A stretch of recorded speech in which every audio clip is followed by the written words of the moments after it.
Hey there, and welcome. So, in this guide, we are going to break down the 3-class module on question words and sight words. Think of this as your step-by-step plan. Our goal is to make sure you walk into that classroom feeling totally prepped, super confident, and just ready to lead some fantastic lessons. All right, so here's our game plan. We're going to walk through each of the 3 classes one by one.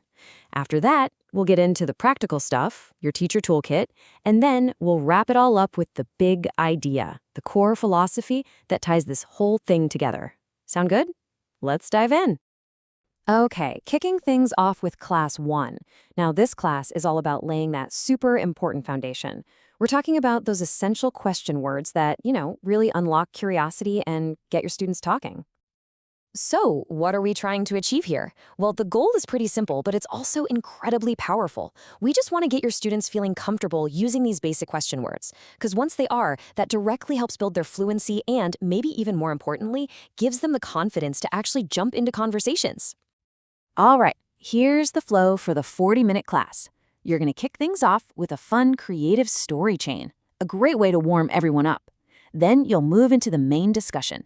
This is where you'll grab some chart paper to visually lay out those key question words. After that, it's time for an activity to put it all into practice with a short story. And finally, you'll wrap it up with a plenary session, just to check in and make sure all those new concepts really landed.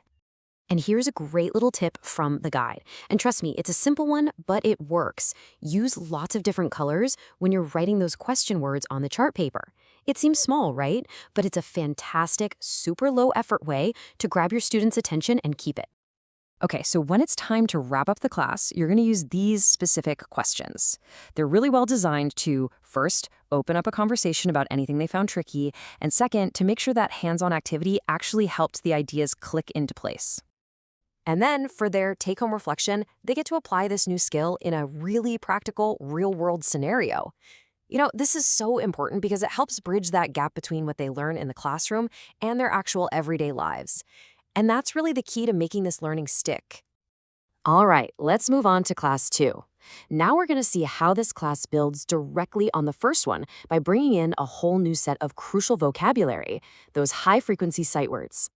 So, the main objective here is all about building automaticity. Basically, we're focusing on these common sight words, words like that, this, up, down, so that students start to recognize them instantly without even thinking about it. And that's what really boosts their reading fluency.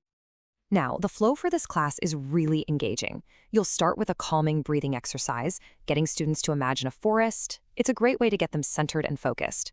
Then, you'll introduce the sight words using colorful word cards and even a muted video story to show them in context. But the real highlight here is a fun supermarket role play. It gets everyone up, moving, and actually using the language. For your plenary questions in this class, you'll see they're very targeted.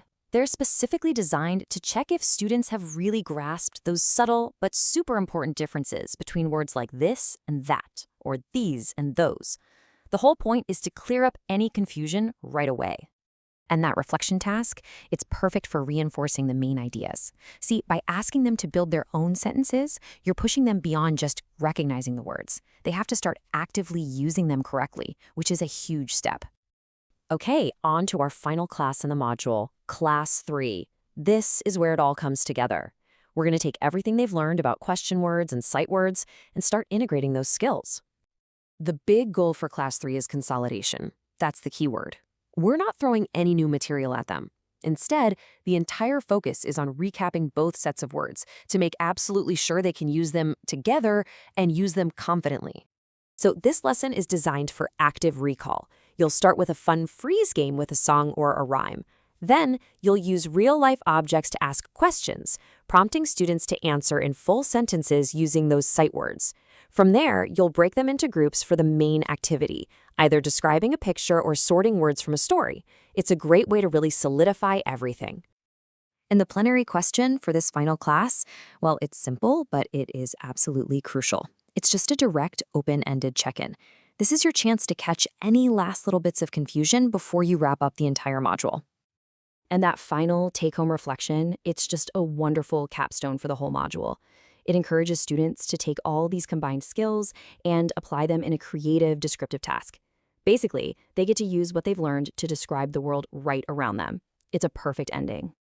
Okay, let's switch gears and talk about your teacher toolkit. This is the practical side of things. We'll go over the materials you need to get ready, and we'll also talk about how to handle a couple of common challenges so you feel ready for pretty much anything. And honestly, one of the best things about this module is that the prep is super simple.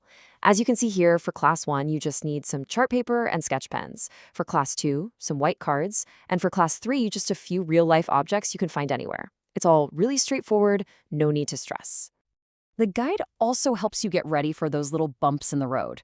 You know, what happens if student numbers are low? No problem. You can just adapt the group activities for individual work. Or what if the internet connection is a bit shaky? You've got a backup plan. Use the chat box or screen sharing. It's all about empowering you to adapt on the fly. All right, finally, let's talk about the single most important idea that underpins this entire module. This is the philosophy behind everything we've just discussed. And here it is. The core idea is that this module is all about making meaning. It's not just about getting students to memorize a list of words. Nope.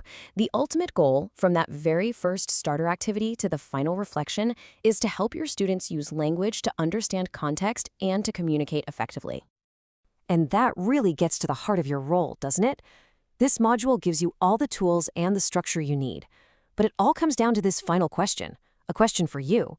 How will you take these lessons and empower your students to find real meaning in language?